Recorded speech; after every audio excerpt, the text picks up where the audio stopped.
The final word, Adam Collins and Geoff Lemon, for all that cricket, fueled by Kookaburra cricket, with a couple of tropical punches in our hand to reflect the fact that we're, of course, in Coffs Harbour, where the Women's Ashes are being played at the moment. We had our second one-day international last night, and Geoff, we're in front of the big banana, and it's not very big. To be honest, not actually as big as I was expecting. I don't want to talk anyone down. I don't want to say I'm disappointed, but I am disappointed. I hadn't actually got a preconception of how big I thought it would be, but I thought at least a large family could live inside it.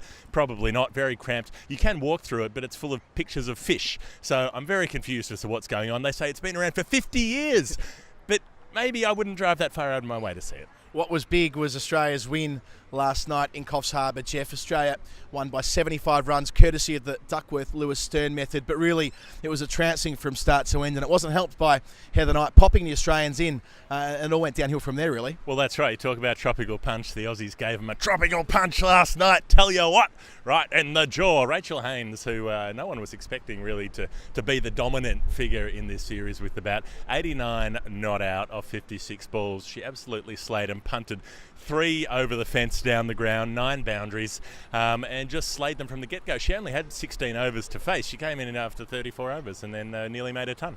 Alyssa Healy and Nicole Bolton put on 98 for the first wicket. In Healy's case, she made a half century at a run of ball. She really laid the foundation after a circumspect start. Then Elise Perry did it again, Geoff. You love her numbers, don't you? She's made 23 half centuries in her previous 34 knocks. It's a phenomenal record. Well, that's right. And in those 34 knocks, she's been out for under 20 4 times out of 34. So, 4 what you could call failures in 34 innings. It's absolutely insane as a record of consistency. A couple of sixes from her as well yesterday, and she really laid the platform. She was out in the 45th over, and then Haynes took it home. The 47th over went for 21 runs.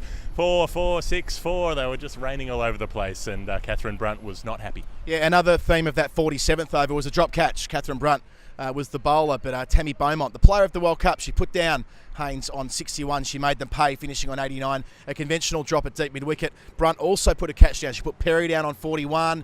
Alex Hartley in the first game in Brisbane on Sunday, she put down Blackwell on 35. That was crucial as well. There's something not quite right about England at the moment. They're a bit rusty. Well, absolutely, but they lost the second match by a distance. The first match they really should have won and could have, and were in that game several times. A good start with the bat for them in that first game in Brisbane, and then they sort of fell away towards the end. They were probably 20 short from where they should have been, and then defending that total, they very nearly did it. Australia got there with 5 balls to spare and 2 wickets in hand, but as you say, if the Blackwell catch had been taken, it could have been 1-0 up for England. A couple of major positives out of the first 2 rubbers, one for Australia and one for England. The young spinners, Amanda Jade Wellington. We spoke a lot about Amanda Jade Wellington on the final word over the last couple of years, the dynamic young leg spinner. She put on a clinic in Brisbane, no wickets, but it was some of the best leg break bowling you'll see. Yeah, terrific none for her. As we said at the time, she'll bowl a lot worse than that in future and get better returns. She was ripping it out of that wicket. Mark Robinson, the England coach, said it was ragging, and it really was, turning almost square and beating the bat, and basically couldn't get a wicket because she was turning it too much and no one could get bat on it. But she should have had one. She had Lauren Winfield, plum LBW, not given, so note that one in the ghost wickets column. There wasn't so much required of her last night in Coffs Harbour, chasing such a big target. England never looked in it. No, they didn't. The other major positive in terms of young spinners is Sophie Eccleston. She played a couple of games for England last year as a 17-year-old. She missed the World Cup due to her high school exams, which I think is phenomenal. The fact that she put her education first, Geoff, but she's back now. Took the wicket of Alyssa Healy, wasn't it? The first wicket that got them going. And she looks the part with her left-arm orthodox spin. Yeah, she darted one through, Healy trying to cut, and that ball just rushed through and took the off stump. She looked pretty good, got through her 10 overs for less than 5 and over, the only one to do so in the England camp. So I tell you what, if there was an offer between a World Cup and high school exams, I'd be playing the World Cup.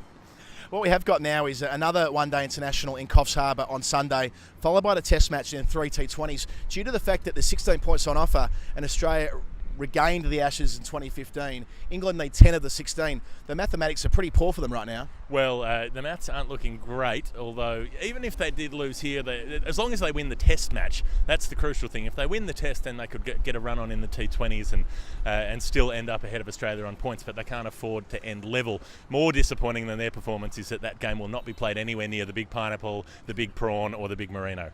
It'll be a game played after the North Sydney Test match. We have one more one-day international here. We'll be there, of course, as ever, for all that cricket, Kookaburra cricket. Adam Collins and Geoff Lemon. In a couple of days' time, we'll also be talking to that left-arm spinner, Sophie Eccleston, Kookaburra zone. Until then.